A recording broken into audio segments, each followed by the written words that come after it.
Honor to introduce our first speaker. John, I made you a co-host so you could shortly be in charge of everything here. Um, John and I actually go way back.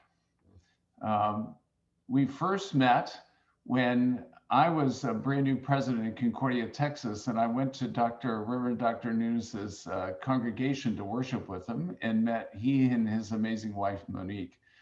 So we go back a while. And then we were together at Valparaiso University as fellow academics. When and there is a biography here of him. He began as the president of Concordia, New York in 2016 as the ninth president. And he came to that campus from Valparaiso University, where he had the Joachim Chair. It was an interdepartmental professorship.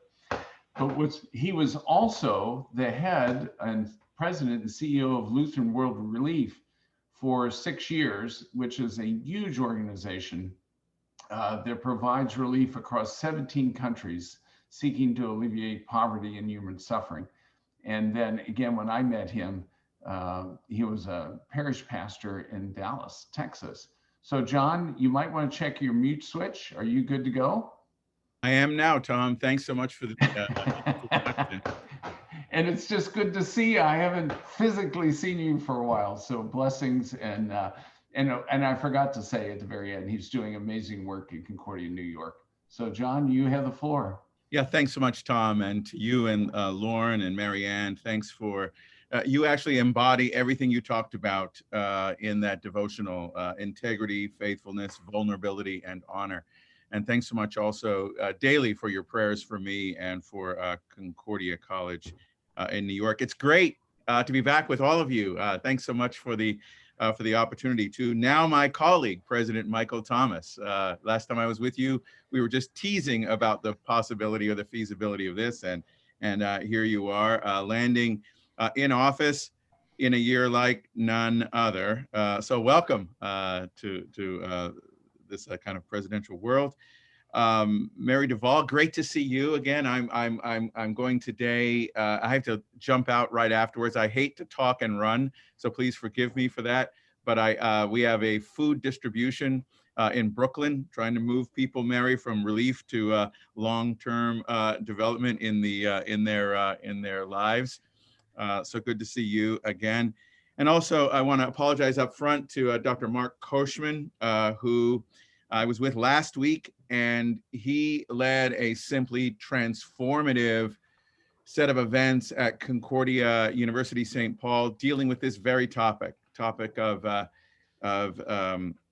diversity and inclusion. And so, Mark, I want to apologize that some of what you'll hear in this short talk will be what you heard last week. I don't have that many good ideas or that many good stories, so I have to repeat them. So I apologize for that up front. I want to talk just about 20 minutes, and Tom has asked me to kind of share some narrative. Narrative, of course, is an incredibly powerful way to convey truth. We see Jesus in these Sundays in the church year using all sorts of parables. We have a trilogy of parables that we're in the middle of in terms of the gospel readings. And narrative can sometimes reach places where kind of factual data cannot impact us. So just a couple stories, and I want to kind of frame my comments around this notion of thinking thankfully about diversity, not only because we're on the edge here of Thanksgiving, but more so because I believe that diversity is a great gift that enriches and enhances. And Carrie, thank you for pointing that out so profoundly in your talk around this whole notion and concept of interculturality and especially intersectionality. Concordia College, New York is a place that is incredibly blessed to be located in the market in which we find ourselves. The greater New York area, which is a megalopolis of about 20 million people and about 800 different languages. And so diversity comes maybe earlier and easier in some ways in the New York area. It's built into the fabric more of our lives than in other places in the nation. But yet intentionality needs to still be part of what we are about. And I'll say a little bit more about that later. When I first moved to the United States almost 40 years ago, I am an immigrant. Thank you for letting me in. I mean, I got here as quickly as I could. Hope I haven't messed it up too much for you. I'm an immigrant to Lutheranism and an immigrant to the United States of America. But when I moved to the US in 1981, I also went to a school called Concordia College. And it was not as diverse at all as the school that I'm a part of now. It was in Ann Arbor, Michigan, and it was a typical, stereotypical, prototypical Lutheran institution. It changed a lot after Tom got there, but when I was there in the early 80s, it was, in fact, when I left there, it was actually a very painful experience. Carrie, I like your term monoculturity. When I left there, I wrote a scathing letter to the newspaper in which I accused the school of monocultural myopia. I thought that was just a great way to describe the way things happened there. My first day on campus, I was invited to fill out a campus census form. And so it was demographic information about each and every student. And the first category on the form, the second category in the form had to do with race and or ethnicity. And the term in the parlance and in the lexicon then to describe people of African descent was Black. It was prior to the usage of the term African American. And so my father is very Black. He's Afro-Jamaican. He's Black and proud. He's a Marcus Garvey sort of person. And so I checked that box because, you know, that's my dad. And so the next category on the form was white. And my mother is Scottish, Highland, basically, you know, see-through white, transparent white, whiter than white. So, I mean, you come from your mother, so you must be what your mother is, right? So there I was. So I checked that box, the white box. The next category was Spanish surname. So we somehow ended up with this name. We have no idea how we got this name. Nunes. It's a Portuguese name. So, you know, the kids in our family have made up stories about the pirates of the Caribbean who roamed around and left all sorts of offspring. And actually, I traced back the name to try to get to the root of the name. And the root of the name is actually Sephardic Jewish. But that wasn't on this man's sheet that I had to fill out. So I thought, well, let's see, Spanish, Portugal, if it had a Z on the end, it would be a Spanish name, and an S is a Portuguese name. I thought they're close enough to each other. So I checked that box. I think the only box that I missed on the form was like Hawaiian, Pacific Islander, South Pacific, whatever they called it back in the day. The next category I remember was international student. I was born in Montego Bay, Jamaica. I was raised in Canada. And then I was living in the US, so that's 3 countries, that's international. So I checked that box. The next day after I submitted my form, the campus census data taker dude who wore bow ties, obviously tied far too tightly. And in fact, you might know who he is, Tom. Great guy, gentleman. He came up to me and he said, he says, "You're really messing up my data here." He says, "You're skewing my data." He was apoplectic, actually. He says, "You got to be one. Can you please just be one thing? Be one thing. I need you to simplify this for me." So I thought to myself, actually, why can't I just be like who God made me? To your point around multiple identities, Carrie. Why can't I be, all of the things that God made me? Why do I have to be his one thing? Why can't I just be a child of God, who God remade me in the waters of baptism? So at that point, I like to describe that as the day I became Black. So, okay, you want me to be one thing, that's the thing I'll be. And I actually founded or formed the Black Students Organization on campus because there was no kind of organizing at that point. All like 6 of us, because it was a Lutheran school, right? So 6 of us. And we, the first thing we did was organize a walkout. Because in those days, they weren't actually celebrating anything that had to do with African-American history or anything like that. So we organized a walkout. We wore black armbands. And this poor guy was sorry he made me Black or whatever it was that he did. But it really does speak to the human need to pigeonhole people. The kind of human anthropological, I guess we got it evolutionarily, this need to quickly make an assessment of who this person is based on a phenotype. We all know that genotypically race is a fiction. But from the phenotype perspective, race is a fact. I mean, we have differences of appearance, and we have a need as humans to make a easy assessment so that we can simplify our world, especially in this pluralistic world in which we find ourselves. These are my parents. They actually belong to the same race. It's called human. And the fact that they were able to mate and produce like offspring is evidence of that similarity that they have in terms of their race. But they were amazing heroes. My father died 4 years ago in October. Amazing heroes. And what I learned from their witness and from their faith, which is simply what drove them. I mean, in terms of their own family histories, it was faith that drove them to this kind of understanding that these categories are fake and fragile. They're part of the fake lore of the human experience. I am married to Monique. We have 6 children, 5 daughters and 1 son. Monique actually works as a coach in diversity, equity, and inclusion. She's now working with Concordia University, Irvine. And we've worked hard with our children. We've made some big mistakes with our children. One of the mistakes we made was during the 1990s, we were presuming that things were moving towards a sort of post-racial environment, and in the early 2000s. And we raised our children, you know, without enough sort of awareness of the ravages and of the hatred that you know, that is in the culture. We learned more as you know, with each kind of successive child, and we watched actually the world sort of change. We watched a shift. We thought we were moving towards a different sort of future in the United States of America, and we learned, especially that by the time we got to our son, that this was not necessarily the case. So I think we did a better job in terms of parenting with our youngest, who is now 26 years old.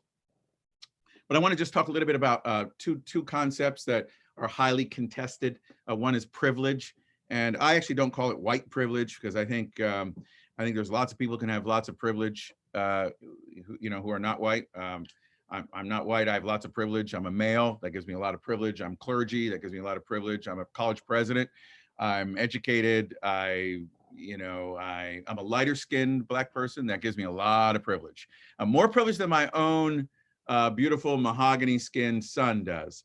So privilege is a special power, opportunity, or immunity that is granted to one group of people, especially as contrasted with another group of people. Privilege is real. And another thing that's real in terms of policing in the United States is profiling and racial profiling, a law enforcement strategy used to identify likely criminals. And so a story that I tell that I believe exemplifies or is illustrative of both privilege and profiling does involve our son. He is John Nunes Jr., JJ. He had a great college football career. And in his mind, he's an NFL free agent. Unfortunately, there are no NFL teams who believe that, but he's working well, and he's a great kid, very ebullient personality, and just charming. And we're so proud of him. He's married to Sarah, and she is the daughter of 2 Lutheran educators from Texas, actually, New Braunfels, Texas. And they have 2 children, John the Third, JT we call him, and Jojo, Josephine, spelled with an F. And so I want to tell a little story. We taught our son. We had that talk with our son about what to do when you are pulled over by law enforcement, because that will happen to you. He's well built, so he can be somewhat imposing maybe. He's got dreadlocks, and he's got like a kind of a mohawk on the side and dreadlocks on the top. So you could easily make an assessment of who and what this person is. Has anyone on this call, and I did this also at Concordia St. Paul last week, has anyone on this call been pulled over more than a dozen times by law enforcement? And yeah, okay, I haven't. I'm much older than my son, obviously, but he has been pulled over more than a dozen times. And so I want to tell a story about when he got pulled over recently, not far from our home here. And we live in a Southwest Chester County in Bronxville, just north of the Bronx, is a very affluent area. Our students don't come from this community, but the people who reside in this community would never send their kids to our school, and they go to Ivy League schools. So, but our son was driving not far from the house, and he was driving an SUV. He was dropping his son off early one morning at at daycare, which is what a father should be doing, taking care of his children, dropping him off at daycare. And somehow they wanded his license plate. A police officer wanded his license plate, and it came back with one unpaid parking ticket. Now, we have taught him better than that. I don't know why he didn't do that, but in this case, he didn't pay a parking ticket. And on the basis of that, the police officer then made an assessment of who this was that was driving the vehicle. By the time my son was pulled over, there were 4 police cars and guns were involved. And the first thing they said to him when they came to the window was, "You are under arrest, get out of the vehicle." First thing they said to him. So, he had his hands up. We've taught him, before you make it, show your hands, never let your hands be unseen. Always, before you make any move, announce the move before you make the move. You reach for anything, the glove compartment, make the announcement.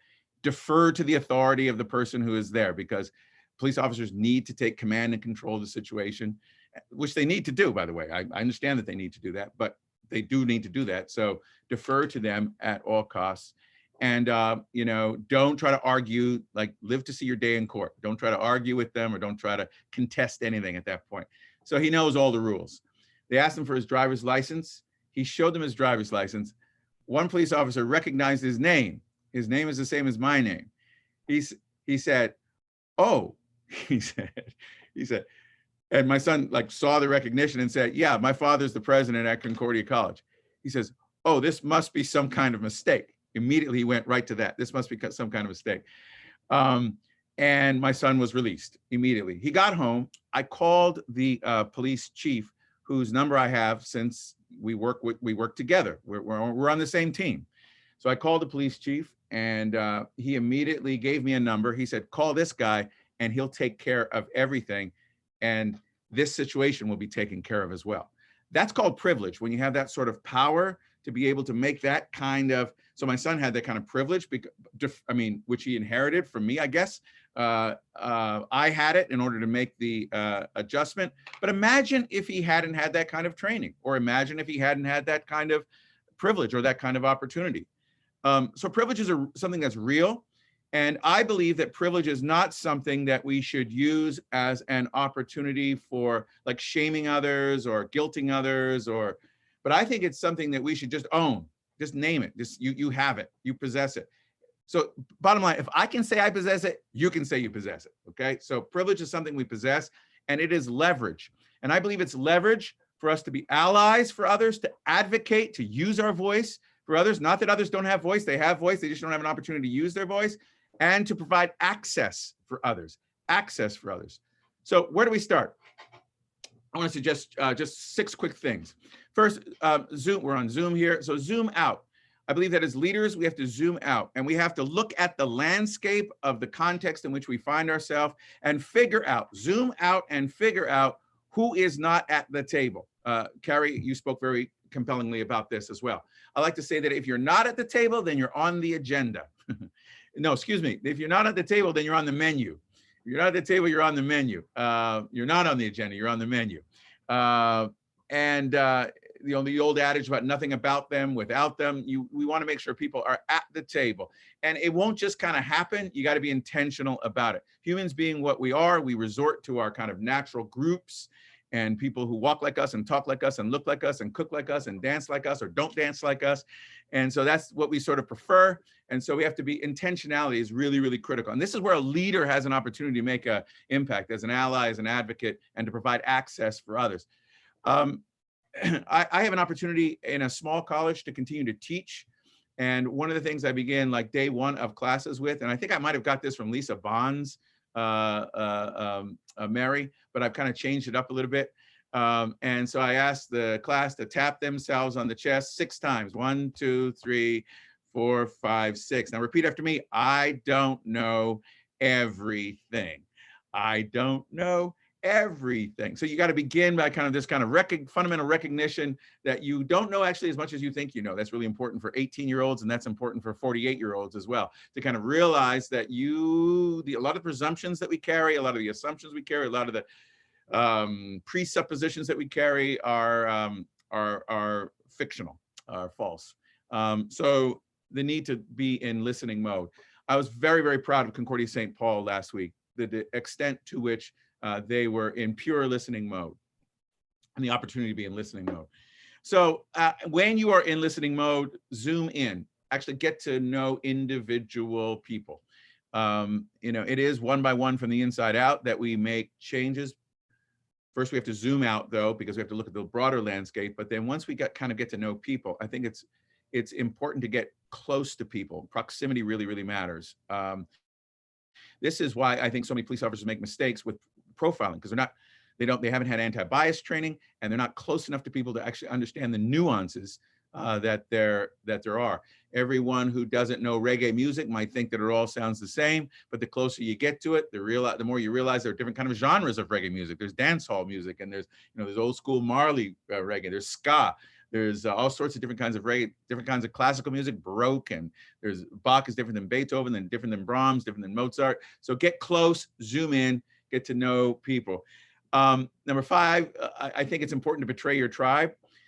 We all kind of have tribes of origin, and it's important to be that voice. Again, that voice of privilege, that voice of leverage, that voice as an ally, that is an advocate, and betray your tribe. This afternoon, after we do the food distribution, I'll be going to the barbershop. I go to a barbershop in Brooklyn. At the barbershop I go to, there's lots of Dominicans, lots of Afro-Caribbean people, lots of Puerto Ricans, lots of folks like that at this barbershop. You should hear the way they talk about white people at this barbershop. They don't like many things that they think white people are doing. And so every now and then in this shop, I have to betray my tribe and I have to say, you know what, it's not exactly true. White people are actually not born with tails. No matter what you have heard, that's not true. So you got to betray your tribe. So that's number 5. And then number 6, there are no light switches. And you know this. I'm just telling you what you already know. You know all of this. So diversity and inclusion is a long-term process. We at Concordia College had our first African-American student in 1912. I'm not the first president of color in this place. Tom knows my predecessor very well. He served for 17 years with great distinction. VG George, Lauren knows him as well. And Concordia College, New York has multi-generational kind of approach to this topic. So there are no 5 quick tips, 6 easy steps, 7 highly effective habits of like diverse colleges and or universities. It takes long-term intentional commitment by leaders of integrity like you are. My new favorite leadership quote is simply this: the pessimist complains about the wind, the optimist expects it to change. The leader, I don't know what happened here. The leader, that's supposed to say the leader adjusts the sails. The leader adjusts the sails. So you have an opportunity to make those tweaks and changes. Thanks so much, Tom, Lauren, for the amazing work that you're doing. Thanks for the opportunity to be a part of this group this morning. I'm really proud of Lutherans for daring to tackle this tough topic on our campuses, and blessings to you in all the good that you will do. John, thank you very much. Have a good afternoon doing God's work. Peace. Bye-bye. Peace. Bye. Okay. We'll wait till Dr. Nunes gets off there. Sorry, I'm showing you how, I just want to just turn the whole thing off. That's what I'm going to do. I think if you go up and you look at, here we go. I think I just did it. Maybe not. Try and hit stop sharing someplace.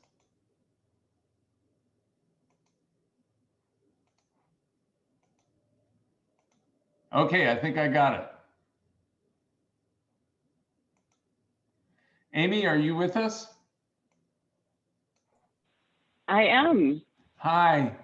Whoops, it came back. Okay, I'm still working on dropping Dr. Nunes' screen, which is not turning out to be easy. Let me just work. There we go. I think we're there. So Dr. Gort is our next speaker. She is an alumni of the program, an esteemed alum who has been at Concordia University St. Paul as Dean of the College of Arts and Sciences, and she was also at Augsburg University there in Minneapolis, St. Paul as the Assistant VP of Academics and Dean of Arts and Sciences, and now at Metropolitan State University as the Provost and Executive Vice President. So Amy, you have seen the whole range of higher education out there. Yes, I have. From private faith-based to public secular. And we're just looking forward to your insights about the issues we're talking about today. And I have made you, I'm going to double check, but I think you are a co-host now. If you want to show slides, or whether you just want to speak. So it's all. Nope, I don't have slides. So I just have some thoughts that I thought I would share. I am just thrilled to be here. Thank you, Dr. Seidel and Carrie, for the invitation. As Tom mentioned, I am a graduate of this program, 2006, 2007. So it was back when Steve Titus and Paul Devery were leading the program, and Diana was my coach. And provided just invaluable coaching.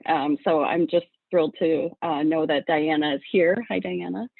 And so welcome. I thank you all for being here. And I'm, this was this experience, this leadership experience was one that was really transformative for me. And I'll just say, to your point, Tom, I've experienced the range of higher education. I myself went to state public universities, the University of Wisconsin and then the University of Illinois.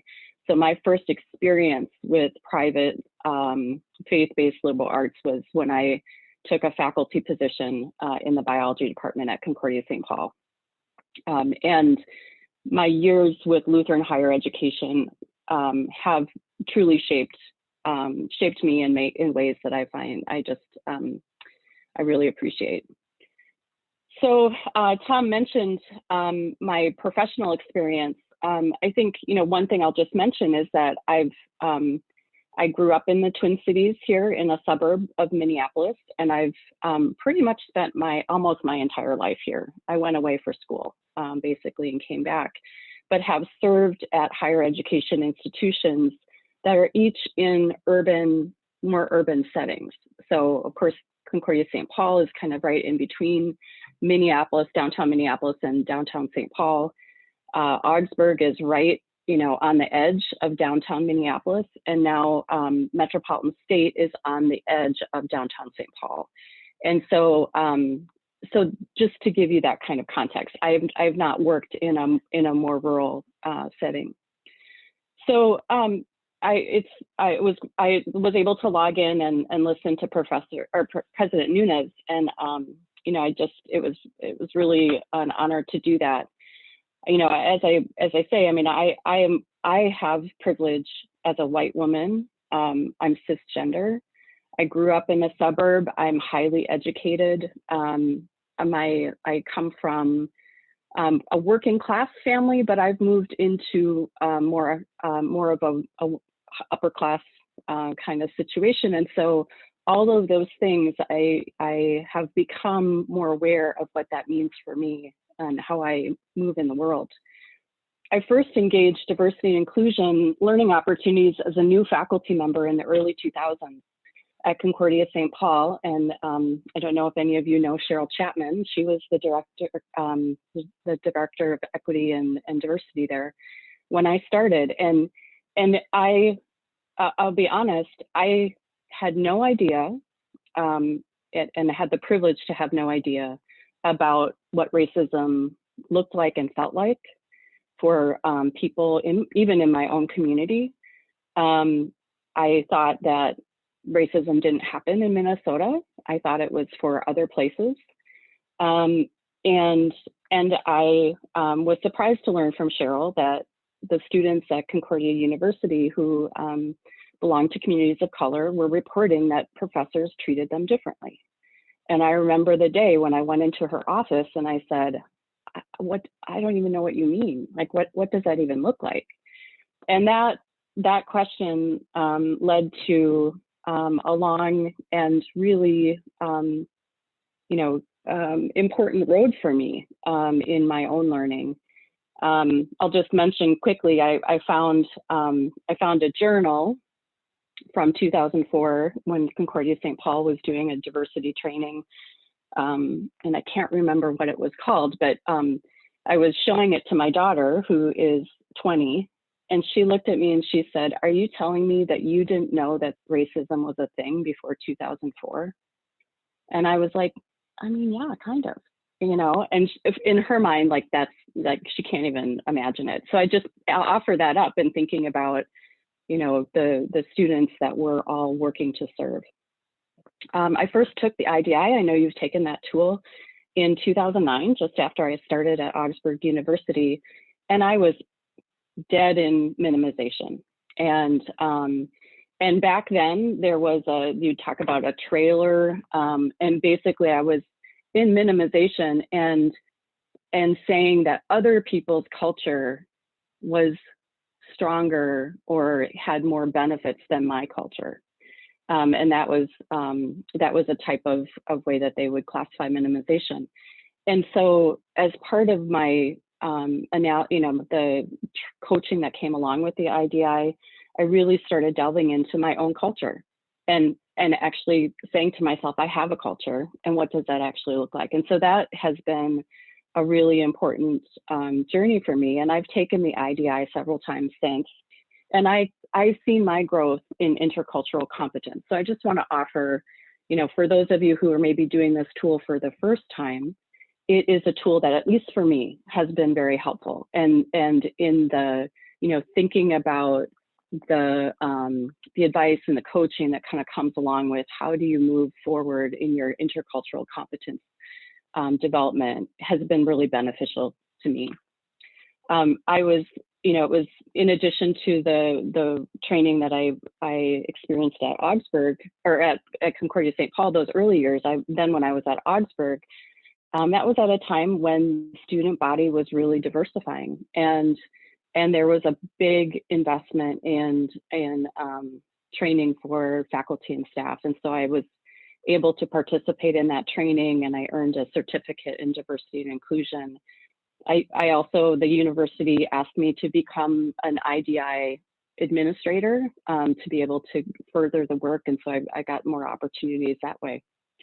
Now I've been at Metropolitan State for a little over 3 years, and I have had some additional learning opportunities in my role. But I'll say, you know, over this period of time, and in particular, probably in the last 5 years especially, have really taken on and challenged myself to look for my own learning and to drive the kinds of learning that I think help me serve a diverse community at Metropolitan State.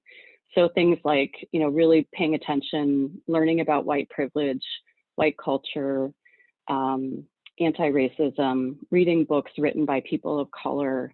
I listen to podcasts like Code Switch and Counter Stories, and those are things that help me understand different perspectives. So I feel like I've observed maybe 3 different kinds of university cultures related to diversity. And I just want to be very clear that these are my experiences based on the times or observations, based on the times that I've made the observations. And so I'm really aware that, of course, there are folks among this group who are at Concordia St. Paul. I have a very fond place in my heart for Concordia St. Paul and for Augsburg. And as I have been on my own growth journey, I know the institutions have also been on their own growth journey. So I don't want people to think that I'm saying that what I feel like I observed or my perspective is what is real, because of course I know it's not. So one is this kind of culture of like, please come in, we welcome diversity, but our culture is set and you're gonna have to figure out how to fit in.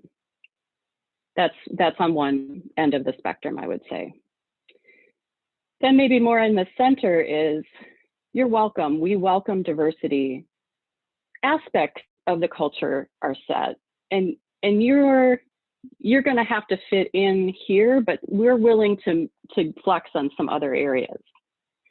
And then, you know, maybe on the other end of the spectrum, which I'm, you know, honestly, I'm not, I think is idealized maybe, is this, you're welcome to the table and get to influence the culture from the beginning. And I think there's a growth aspect to that as well. So, you know, when I was at Concordia University in St. Paul, it was the early 2000s, and there was the student body was somewhat diverse. There was very little diversity among faculty and staff, and that focus was on racial diversity. And at the time, being welcoming, what meant, how do you help orient people to the culture, right? And when I was at Augsburg, then it was a much more diverse student body, you know, maybe twice as diverse. There was some limited diversity among faculty and staff. And the diversity inclusion was really much broader. So it included race, religion, sexual orientation, gender. And there was, I observed over time, this movement to welcome people and also invite people to the table to figure out how does the university serve folks. And so at Metropolitan State, the majority of our students identify as belonging to a community of color. We are a minority serving institution. We have about 35% of our faculty and staff identifying as as people of color. And our goal is to match our faculty and staff diversity to the student. And that is explicit from the president and myself, and we were making good progress. I will say, again, my sense is we're a welcoming institution, and we're still figuring out how to bring people to the table. So we haven't reached what I would say is the ideal.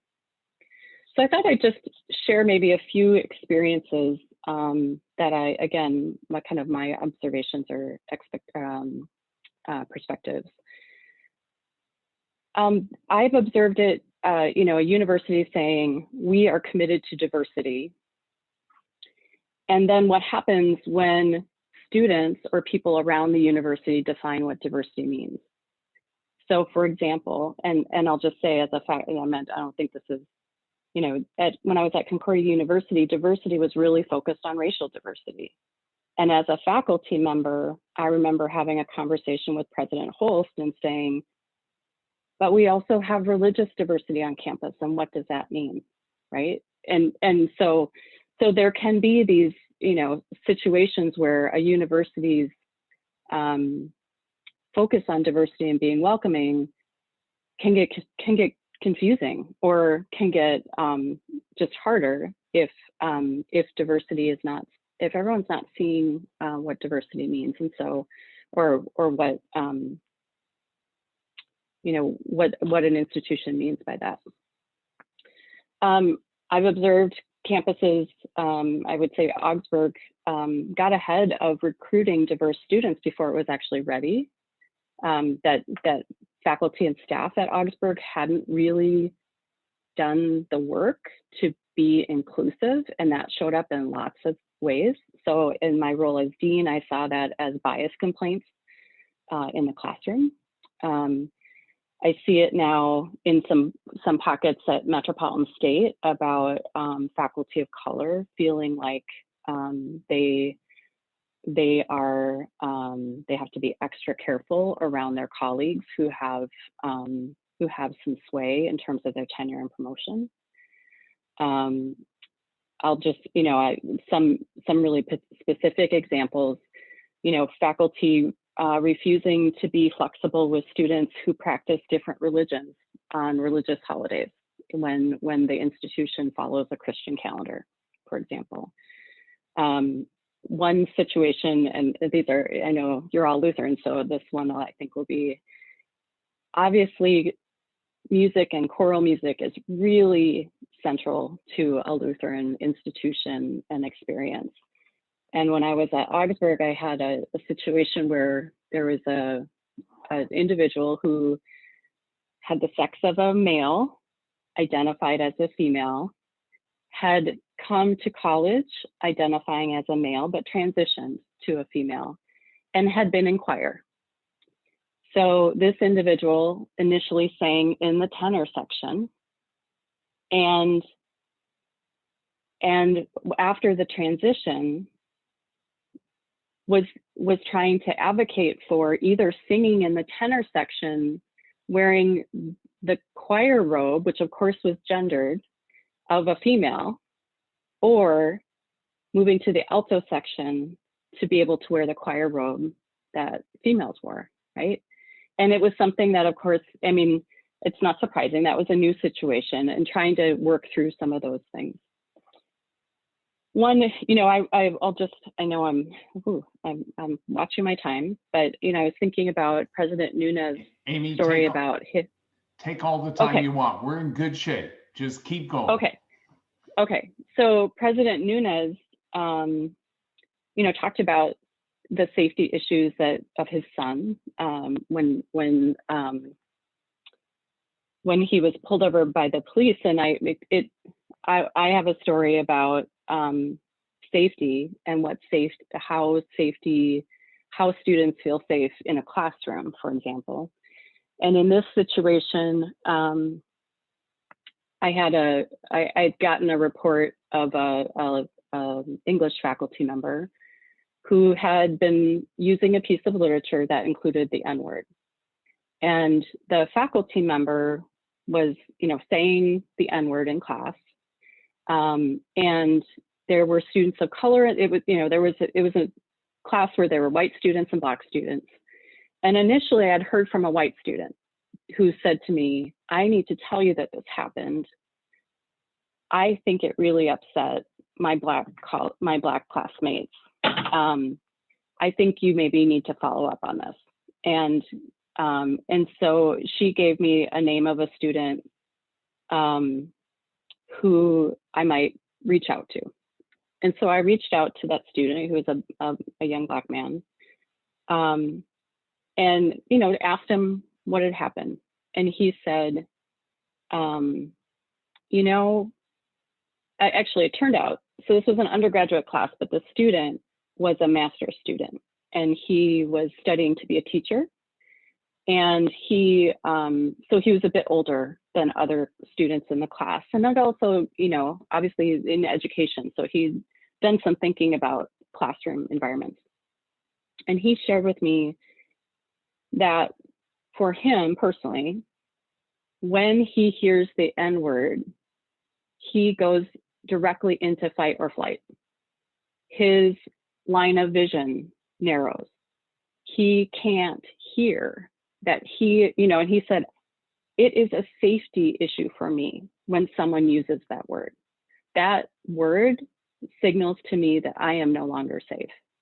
And so in this context of this classroom, you know, the professor had been, you know, using this word in the piece of literature, obviously, and the student had shut down.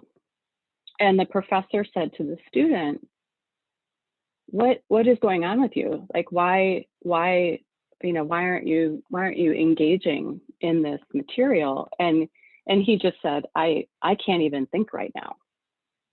And you know,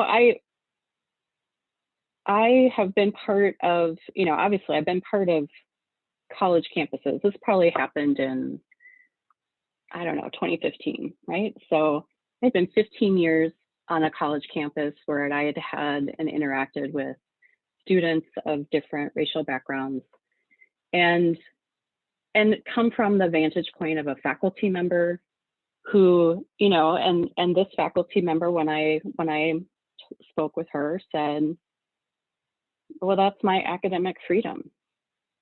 You know, that's the literature. And I'm sorry that that's upsetting. And I said, well, you know, I just said, so here's the thing that I would like you to, you know, at least reflect on. Is it your intention to even have the possibility that any one student in your class might feel unsafe? is that worth thinking about, right? And so I would never have known that perspective if the student hadn't been honest and generous with me, right? And if he had thought, well, like this, you know, I don't need to, why should I explain, or that sort of thing. But I bring that one up because I think that there can be an inherent tension at universities between academic freedom and inclusivity and creating safe and welcoming spaces. And that is a difficult arena. And I'll just say, and this is again, my background, I'm a biologist. I was a biology faculty member at Concordia University in St. Paul. And when I was hired, President Hull said, we want our students to be taught evolution, and you are at Concordia St. Paul, right? And so my colleagues and I spent a lot of time thinking about how do you frame a topic so that people don't have to put themselves aside, that they can be themselves, they can talk about their beliefs and their feelings and their thoughts without it being unsafe. So anyway, I digress. One thing I'll observe about Metropolitan State is that, so Metropolitan State is a very young institution. We are 49 years old, and we were founded as an experiment. This idea that the Twin Cities needed a university for people for whom traditional university didn't work. Okay, so when it was founded in the early 70s, a lot of the initial students were women. We didn't have a campus. We met wherever, in libraries and community centers, and classes were all over, and every student was making their own educational plan. So there's this kind of radical idea behind Metropolitan State. And over the years, I will say, we've had anti-racism as part of our vision for at least 20 years. So kind of progressive and maybe maybe on the cutting edge in that sense. But my observation is that when I came to Metropolitan State, there was a little bit of a "we got this" sort of mentality because of the diversity of the students. And so, we had at the time, just around 50% students of color, about 30% employees of color. So we've increased since then. But our employees were saying, it doesn't feel good here sometimes. Students will say that.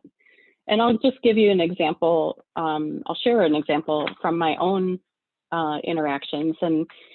And I share this because, I'll share it. So anyway, there was a situation at a graduation ceremony, and our graduation coordinator is a Black woman. And there was a problem that needed to be solved, and I was brought into a conversation with two other people who were not the coordinators, and they didn't report to the coordinators, but they thought they were, we thought we were going to solve a problem. And we decided that we should not tell this individual, the graduation coordinator, what we were doing, because we didn't want to upset her. And that, so we did this thing, and of course she found out, right? And we made a decision to distribute some tickets. All right, so I mean, that's what we're talking about. It wasn't like changing the order or anything like that. But she came to me and said, I think you did that. I think you did that and behaved that way because I'm a Black woman, and you don't respect me like you respect other colleagues. And I had to really, I sat with that, and I said, you might be right. I don't know. I'd like to say that that's not true, but I also recognize that I did something kind of out of character in this setting.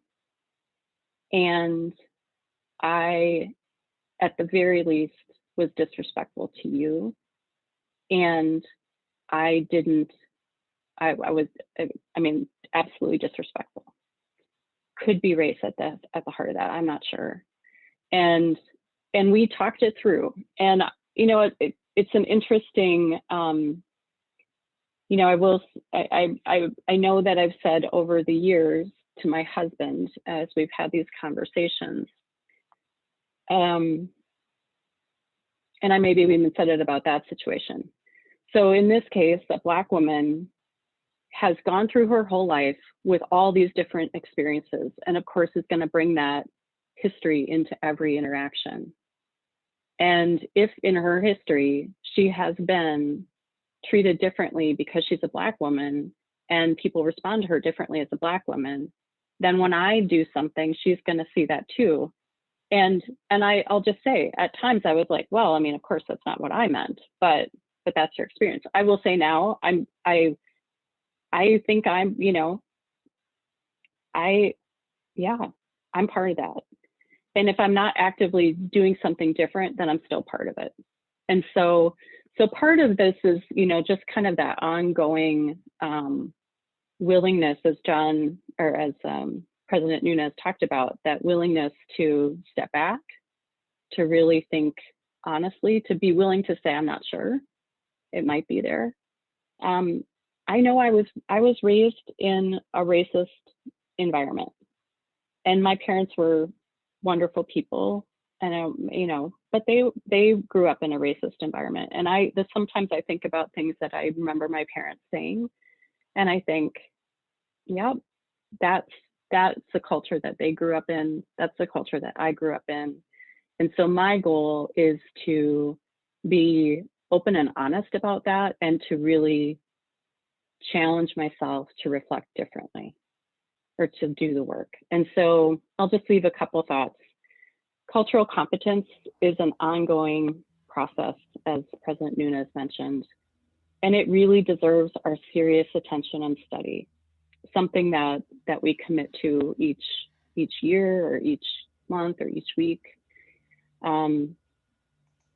It's critically important to believe the experiences of others from their perspective, not me saying, well, that can't be what that was. It felt like that. And so how do I think about that? Asking questions and listening, humility and openness. And the thing that I keep reminding myself is that unconscious bias is unconscious. So in this situation with this, commencement coordinator, I acted in a way that maybe did reflect bias, and it was unconscious. And so obviously, I mean, it's an interesting story that I bring back to myself as a touch point to say, see these, how do you think about these things in that context? So I will pause there. I can stay on. I know you have small group work to do, but whatever you want, Tom. Amy, thank you so much. And yes, thank you. I think we're going to ditch the small group part. How's that sound? I mean, I'm going to share a screen with the questions, and Amy, you're more than welcome to stay. John had to run off and go give food out, which was a good plan, but you're welcome to stay.